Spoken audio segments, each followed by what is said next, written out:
Is it possible for something timeless to truly conclude? The tapestry of existence will unravel through a mirage, just as it was once woven. Yet this unraveling will shimmer with a compassionate illusion, a veil of absolution, boundless and tender, draping over all, softening every shadow, dissolving every flaw, and silencing remorse forever. Thus fades the realm that regret once stitched together, its threads losing purpose, its pattern dissolving into the wind. Illusions thrive when we imagine they hold meaning, when we convince ourselves they fulfill a longing or answer a call. But strip them of purpose and they vanish from sight. Their emptiness dawns on us and they slip away. How else could such phantoms dissipate? They are carried to the light of truth, where truth gazes past them, untroubled by their fleeting.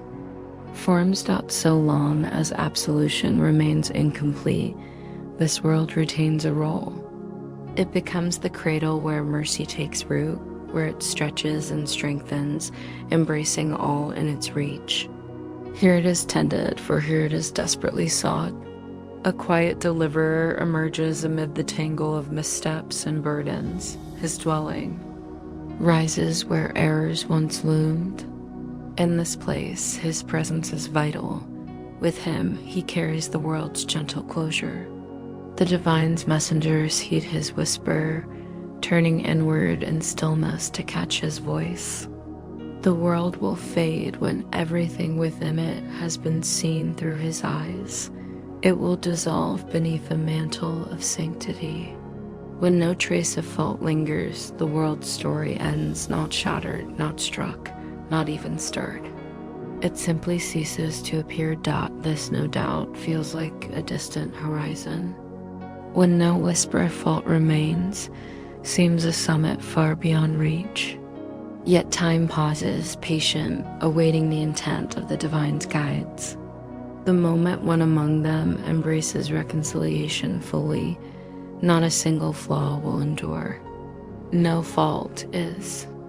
Harder to release than another ranking them is a trap, a hurdle the divine's guide must step beyond.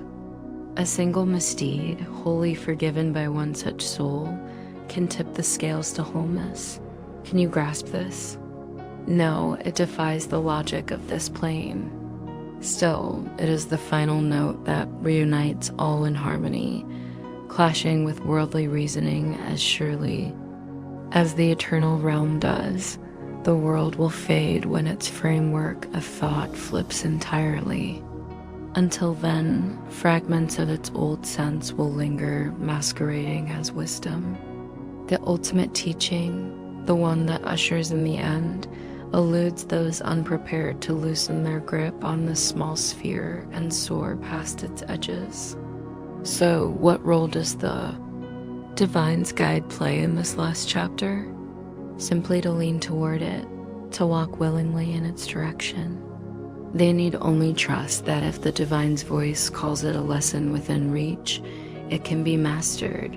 No need to weigh it as daunting or slight. The guide points the way, and they trust he'll illuminate the path. The world will close in delight, for it has been a stage of grief. When delight arrives, its purpose evaporates.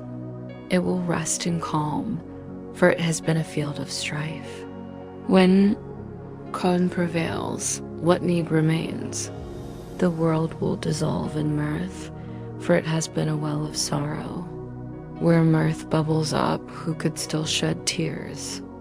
Only a full tide of forgiveness washes in these gifts to heal the world. In healing, it departs not as it sparked, but transformed. To reshape despair into paradise is the task of the divine's guides, for their teachings mirror the eternal. Now sit quietly in humble truth, and see that all the divine asks of you lies within your reach. Don't scoff and claim his lessons, or beyond you his voice declares otherwise. His will unfolds, unyielding. Give thanks that it is so,